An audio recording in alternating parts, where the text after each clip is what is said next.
На 7 јануари 2015 година, двајца исламистички терористи упаднаа во просторите на францускиот сатиричен вестник Шарли Ебдо и убија 12 луѓе.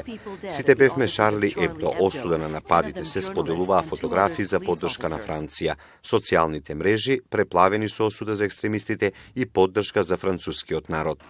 Потоа жаревме за терористичките напади во Париз. Профилите на социјалната мрежа Facebook се обоја во знамето на Франција. Црниот биланс од терористичките напади во Париз, 129 луѓе го загубија животот, а 352 беа ранети. Во нападите загинаа и 7 терористи. Во последниве неколку месеци се случија неколку терористички напади во Турција.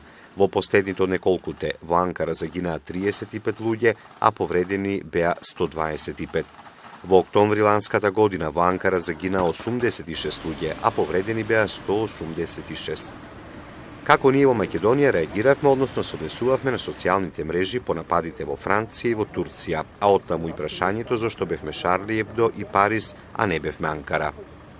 Универзитетскиот професор Илиќ вели дека ние повеќе се идентификуваме со западниот свет. Граѓаните конкретно на Република Македонија, оно што го гледаме и по социјалните мрежи, како го манифестираат тимото сочувство, тоа беше исклучително на ниско ниво во однос на сочувството со граѓаните на Турција, на Анкара. Но тука можеме да го отвориме прашањето со други места во светот, со Африка, во некои азиски земји, бидејќи секојдневно се случуваат некои трагедии, секојдневно се случуваат и терористички напади во различни форми, од различни терористички групации ширум светот.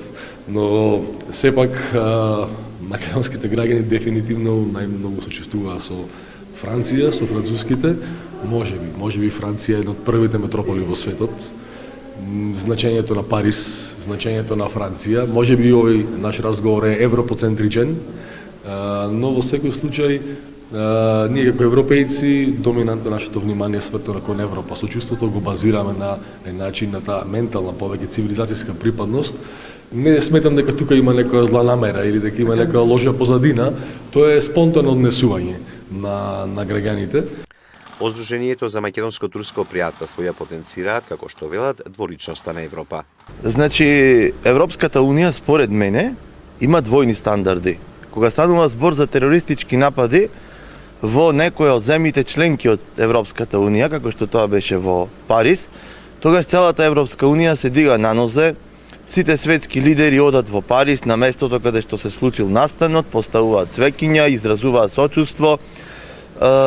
Ајде да не речам глумат лудило малку, додека кога станува збор за терористички напад или проблем во држава која што не е членка на Европската унија, како во случајот со терористичките напади во Анкара, декларативно земјите членки ги осудуваат тие напади, но нема толку големи хистерии. Иако факт е дека и ова 2016 и минатата 2015 година во Истанбул и во Анкара имаше 4-5 терористички напади во кои што загинаа повеќе од 200 луѓе. Мемиш вели дека на Facebook таа опција за обојување во знамето на Турција ја немало, како што беше случај со Франција.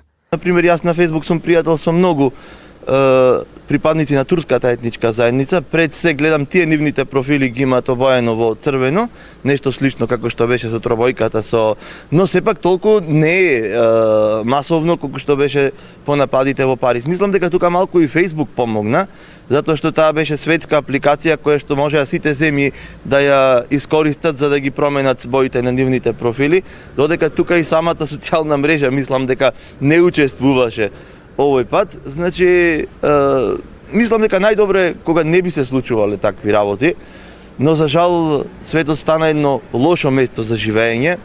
По последните напади во Анкара, тамошната влада веднаш го забрани пристапот до Facebook и Twitter. И едните и другите напади беа осудени од секој нормален човек.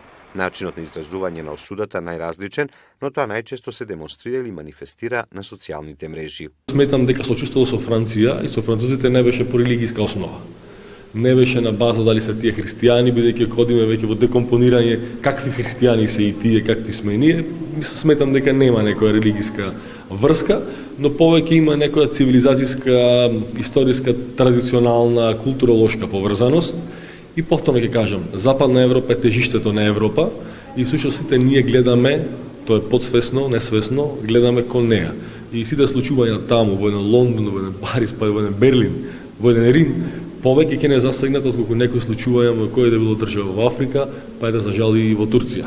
Бидејќи Турција има проблеми и со внатрешни револуционерни групации, бунтови во рамките на територијата на Турција, кои што траат со години и предизвикувале жртви, никој не бил заинтересиран во македонската јавност за тие прашања, пак некој се чувствувал, што од хуманистичка перспектива не е во ред. Од хуманистичка перспектива не е во ред, па дури како куриозитет може да се напомне дека социјалните мрежи нема опција за додавање на турското знаме на нашата слика, како што тоа пример беше случајот со Франција веднаш во даден момент, кога таа опција постоеше на социјалните мрежи. Тоа индикативно докажува и некои други работи.